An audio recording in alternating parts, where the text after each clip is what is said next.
Welcome back to another episode of True Crime Untold Cases. I'm your host, Harper Quinn. In the fall of 2006, behind the glittering casinos and bustling boardwalk of Atlantic City, 4 women were found murdered in a drainage ditch, all positioned face down, all facing east, their shoes mysteriously removed.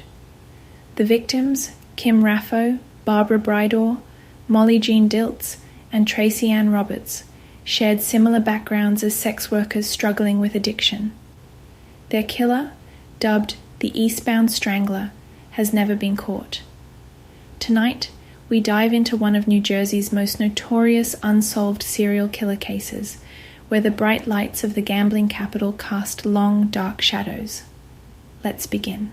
In the fall of 2006, Atlantic City, New Jersey, was about to face one of its darkest chapters.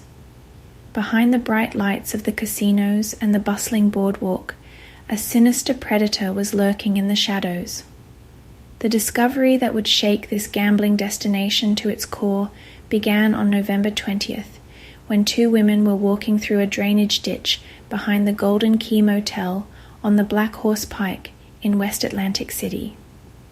What they found would launch one of New Jersey's most notorious unsolved serial killer cases. There, face down in the shallow water, lay the body of Kim Raffo, a 35-year-old mother of 2. She was fully clothed but positioned in a way that would become horrifyingly familiar in the days to come. Face down, her head pointing east, her shoes removed. Within hours, investigators made an even more chilling discovery. Just yards away lay 3 more bodies, all women, all positioned in the same distinctive manner. Barbara Bridor, 42, Molly Jean Dilts, 20, and Tracy Ann Roberts, 23, were found in varying states of decomposition, suggesting they had been killed and placed there at different times. The victims shared more than just their tragic end. All 4 women had been involved in prostitution and struggled with addiction, working in the area around Pacific Avenue, a section of Atlantic City known for its street-level sex trade.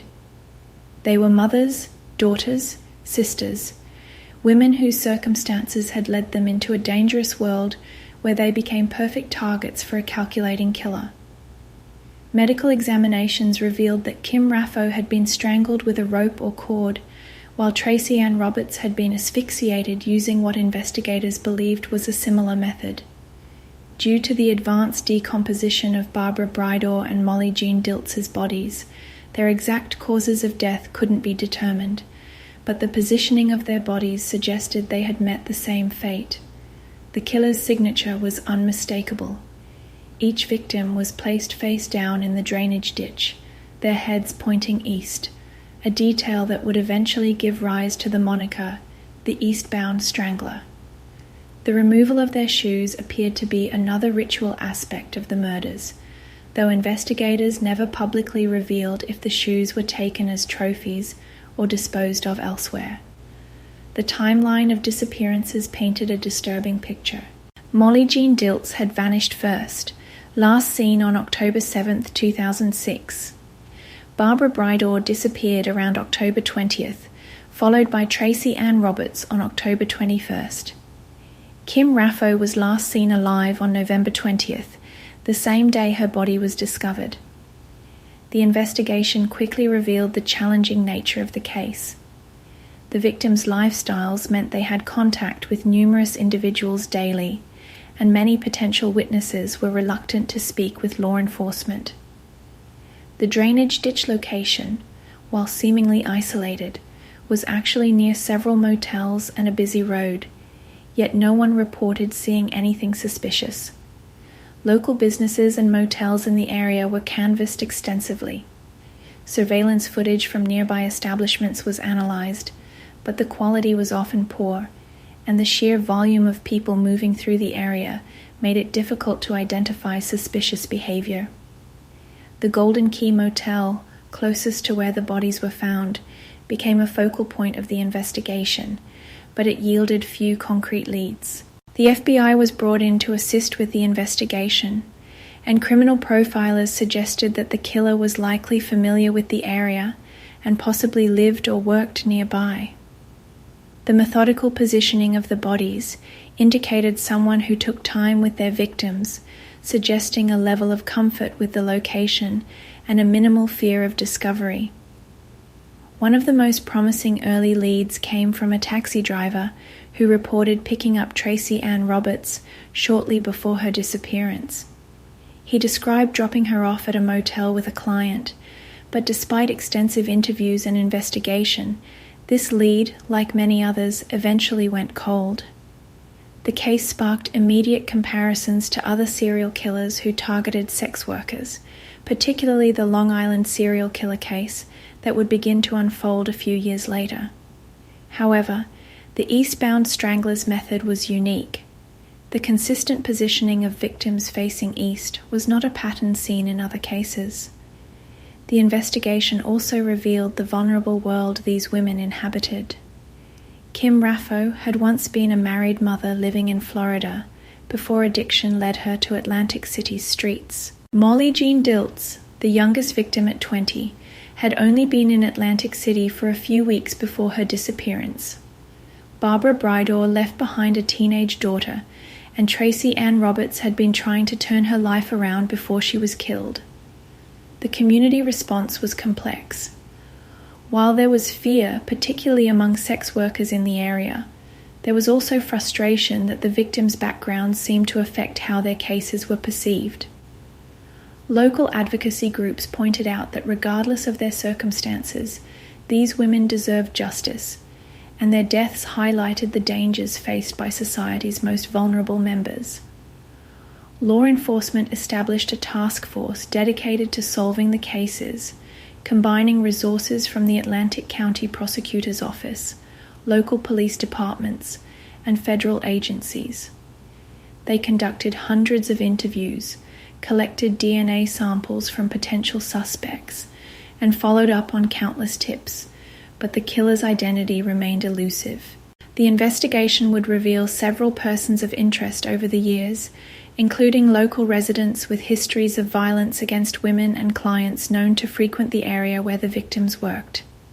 However, none of these leads produced enough evidence to make an arrest. The killer had been careful, leaving minimal physical evidence at the scene and choosing victims whose daily interactions with strangers made tracking their final movements extremely difficult. As weeks turned into months, the case began to show signs of growing cold. The task force remained active, but new leads became increasingly rare. The killer's careful method of operation, the transient nature of potential witnesses, and the passage of time all worked against investigators trying to piece together what happened during those fatal weeks in the fall of 2006. The investigation took a significant turn in early 2007 when detectives began focusing on Terry Olson, a handyman who had been living at the Golden Key Motel during the time of the murders. Olson, who was 34 at the time, became a person of interest after investigators learned he had been staying at the motel in exchange for maintenance work, placing him in close proximity to where the bodies were discovered. What made Olson particularly interesting to investigators was his connection to the area and his lifestyle patterns. He would regularly travel between his home in Salem County and Atlantic City for work, giving him both local knowledge and a reason to be in the area without arousing suspicion. However, Olson vehemently maintained his innocence from the start, cooperating with investigators and providing DNA samples for testing. The focus on Olson intensified when a woman came forward claiming she had found a video camera in her bedroom that he had allegedly hidden there.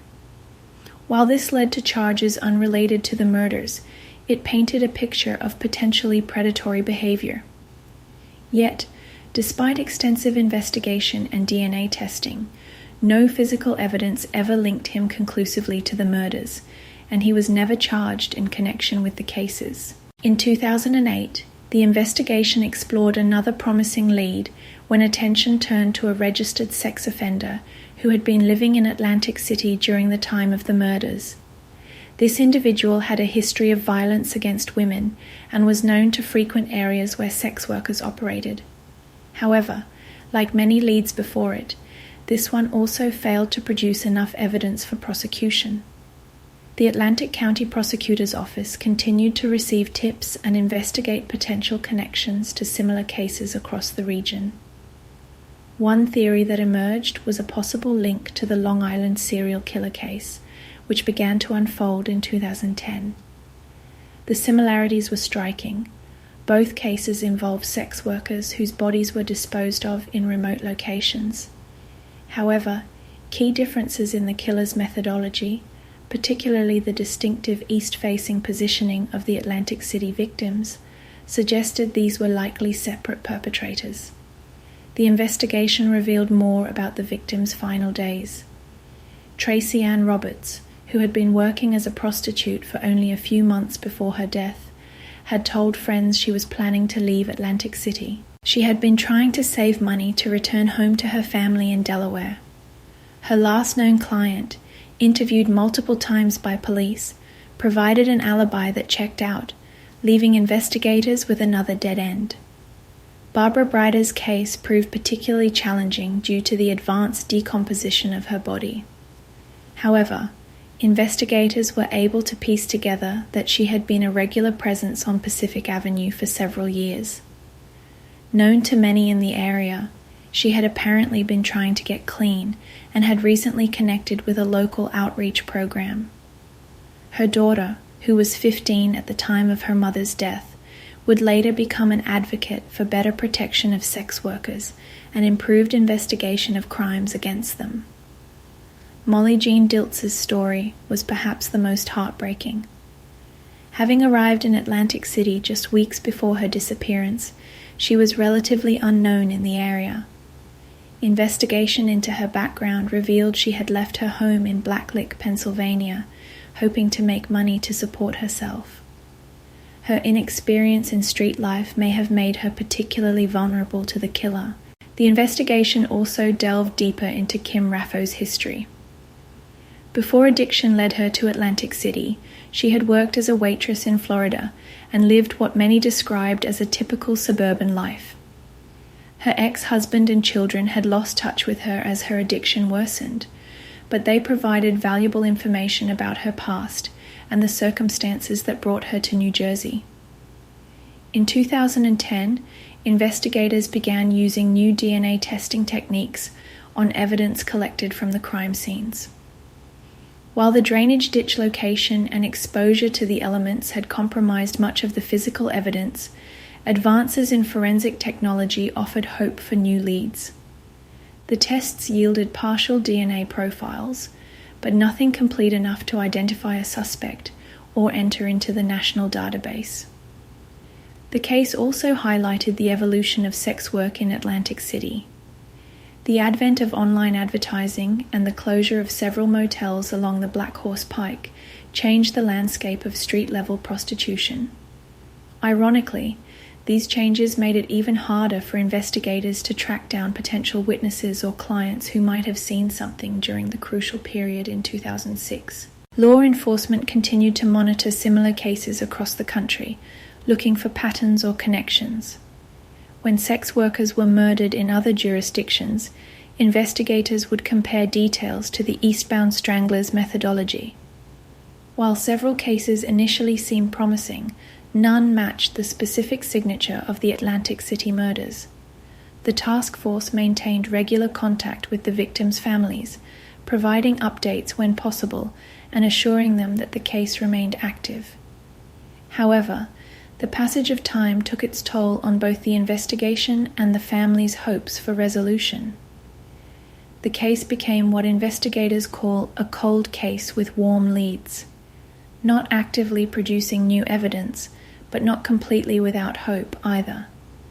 As the investigation moved into its second decade, cold case detectives began implementing new strategies to keep the case alive. In 2016, marking the 10th anniversary of the murders, the Atlantic County Prosecutor's Office launched a renewed public awareness campaign, hoping that time might have loosened tongues or eased fears that had previously kept witnesses silent.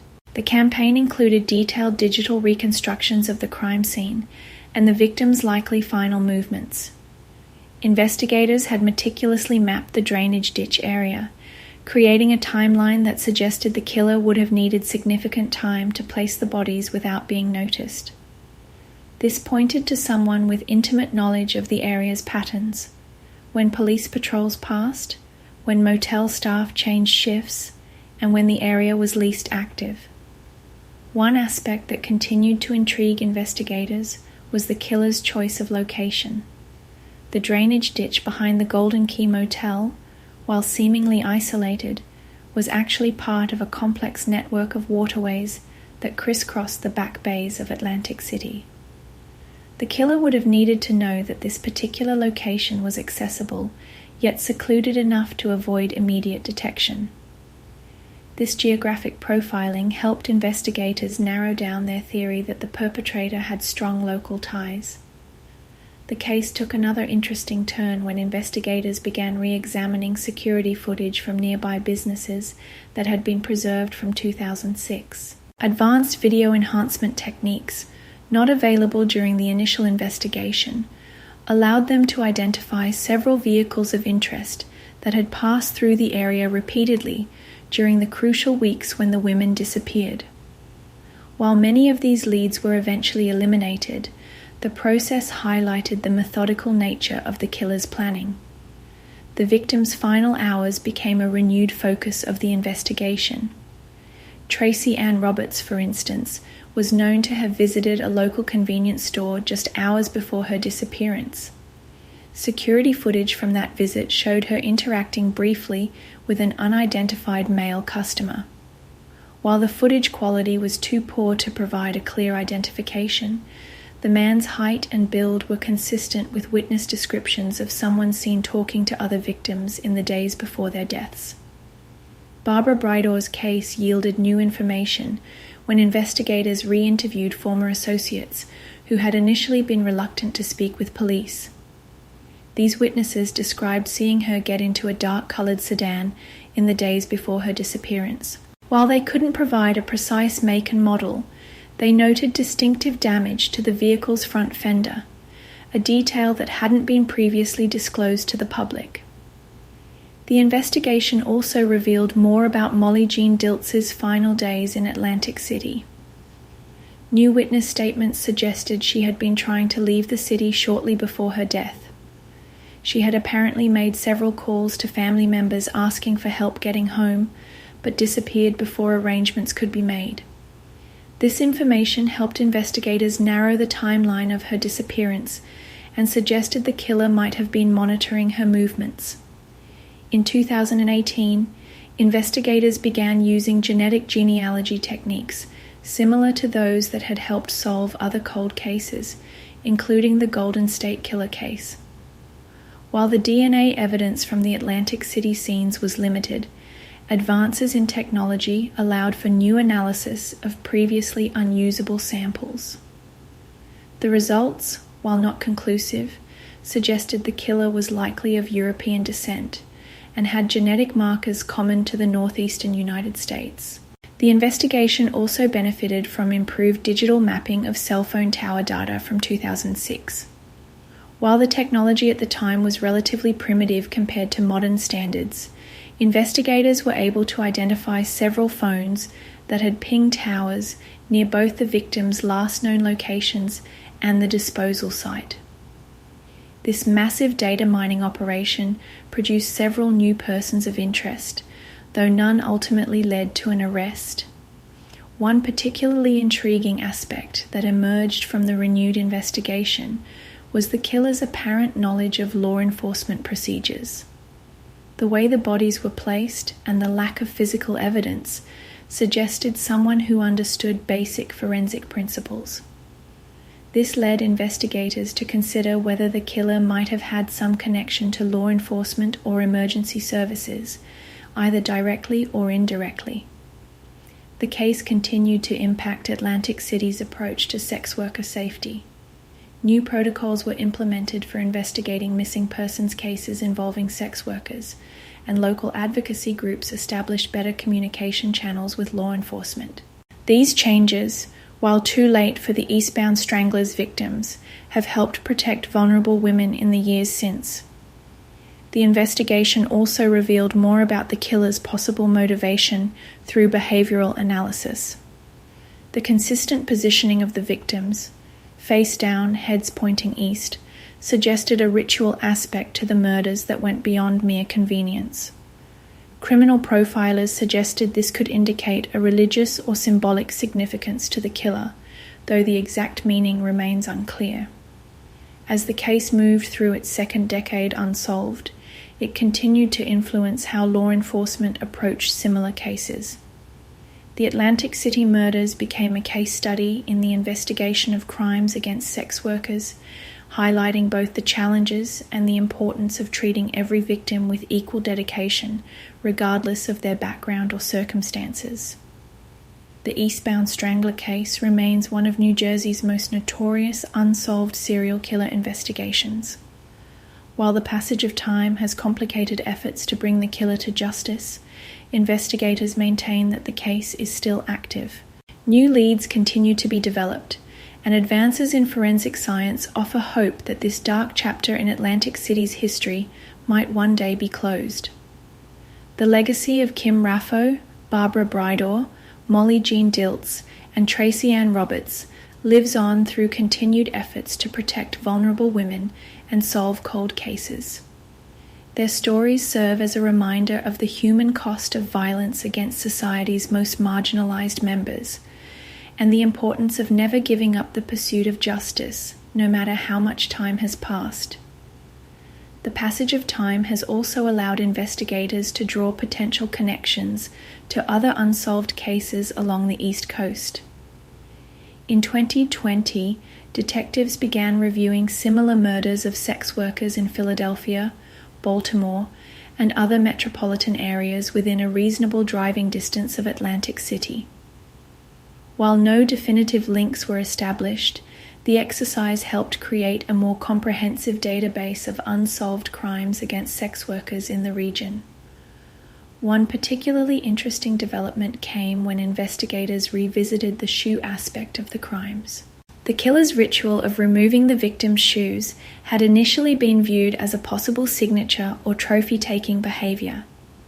However, new analysis suggested it might have had a more practical purpose, making it harder to trace the victim's final movements through soil or trace evidence. This level of forensic awareness again pointed to someone with knowledge of investigative techniques. The Golden Key Motel, which had been such a central location in the case, was demolished in 2014, significantly changing the landscape where the bodies were found.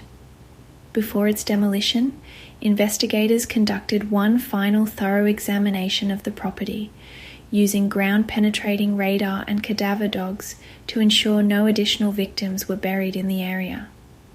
While this search yielded no new evidence, it demonstrated law enforcement's ongoing commitment to the case. In 2021, the Atlantic County Prosecutor's Office began using artificial intelligence software to analyze patterns in the vast amount of data collected over the years. This included everything from witness statements to cell phone records to weather conditions on the dates of the disappearances. The AI analysis highlighted several patterns that human investigators might have missed, including a correlation between the timing of the murders and local event schedules that affected police patrol patterns. The investigation also benefited from new interviews with former sex workers who had worked in Atlantic City during the same period as the victims. Many of these women, now removed from that life, felt more comfortable speaking with law enforcement. Several described encounters with a client who had exhibited controlling behavior and made unsettling comments about cleansing the streets. While these accounts couldn't be verified, they added to the psychological profile of the potential killer. A review of Kim Raffo's case yielded new details about her final hours. A previously overlooked receipt found among her possessions showed a purchase at a Pacific Avenue convenience store at 11:43 p.m. on November 19, 2006. This helped investigators narrow the window of her disappearance and death, suggesting the killer likely operated in the early morning hours when street traffic was at its lowest. Tracy Ann Roberts' case received renewed attention when a former client came forward in 2019, claiming he had seen her getting into a light-colored van on Pacific Avenue shortly before her disappearance. While the witness's credibility was questioned due to the length of time that had passed, his description of the van matched fragmentary accounts from other witnesses that had previously been dismissed. The investigation into Barbara Bridor's past revealed connections to several other women who had disappeared from the Atlantic City area in the years before and after the 2006 murders, though none of these cases shared the distinct characteristics of the Eastbound Strangler's victims. Nevertheless, these connections helped investigators better understand the vulnerable ecosystem in which the killer operated. Molly Jean Diltz's case remained particularly haunting for investigators. Her brief time in Atlantic City, just weeks before her murder, suggested the killer might have specifically targeted newcomers to the area, perhaps believing they would be less likely to be missed immediately. This theory led to a review of missing persons cases involving women who had recently arrived in Atlantic City during that period. The case has also become an important teaching tool for law enforcement agencies across the country. The unique aspects of the investigation, from the killer's signature to the challenges of investigating crimes against sex workers, are now studied by detective trainees as an example of both what to do and what might have been done differently. As technology continues to advance, investigators remain hopeful that new forensic techniques might eventually help solve the case. The preserved DNA evidence, while degraded, might still yield results as testing methods improve. Additionally, the growing field of genetic genealogy offers potential new avenues for investigation, particularly if the killer's DNA is ever matched to samples submitted to commercial ancestry databases.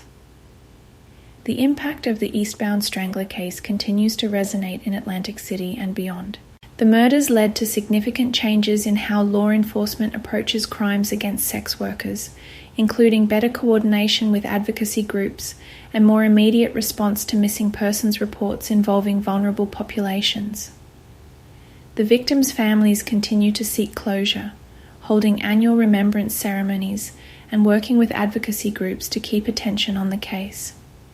Their efforts have helped ensure that Kim Raffo, Barbara Bridor, Molly Jean Diltz, and Tracy Ann Roberts are remembered not just as victims, but as women whose lives mattered and whose deaths sparked important changes in how society protects its most vulnerable members.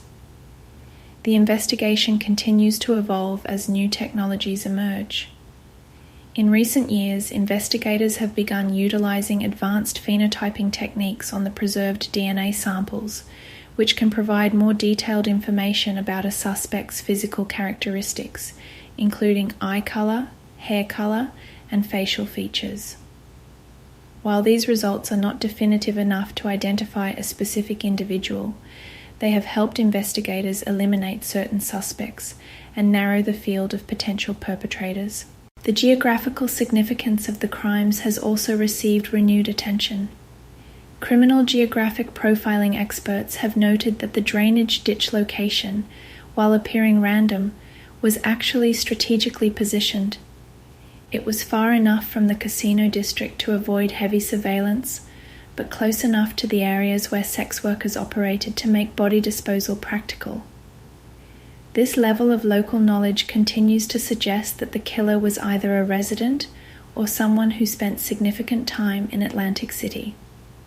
In 2022, investigators began using new digital mapping tools to analyze traffic patterns and surveillance camera locations from 2006. This analysis revealed several potential blind spots in the area's security coverage that the killer might have exploited.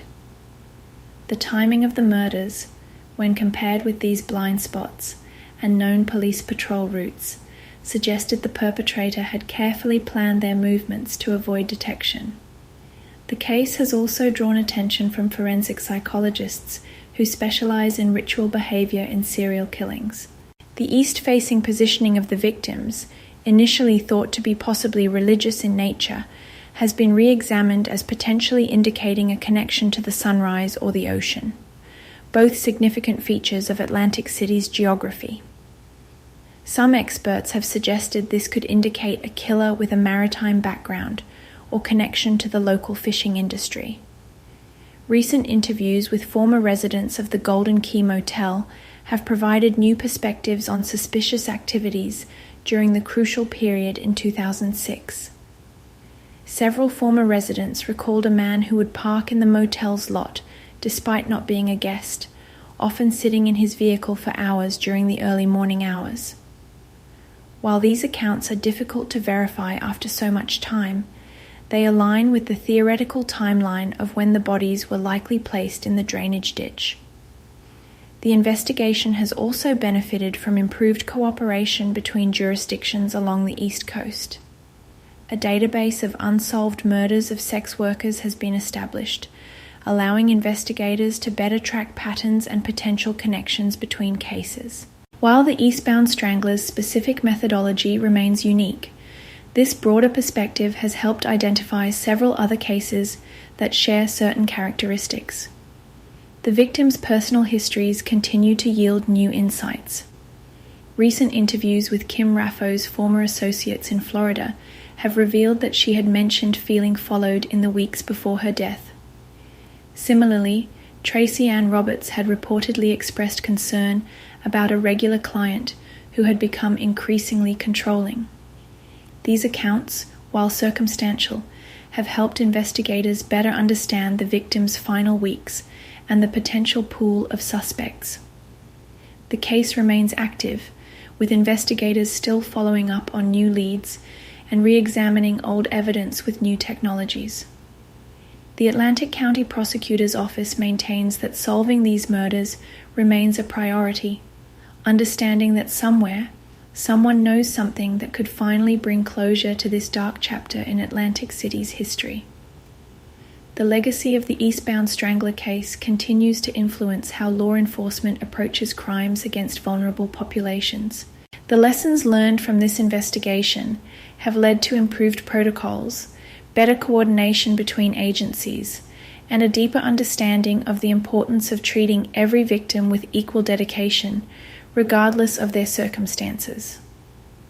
As Atlantic City continues to evolve, the memories of Kim Raffo, Barbara Bridor, Molly Jean Diltz, and Tracy Ann Roberts remain alive through the ongoing investigation and the changes their deaths inspired in law enforcement and community protection. Their cases serve as a reminder that behind every unsolved murder are families waiting for answers and communities seeking justice.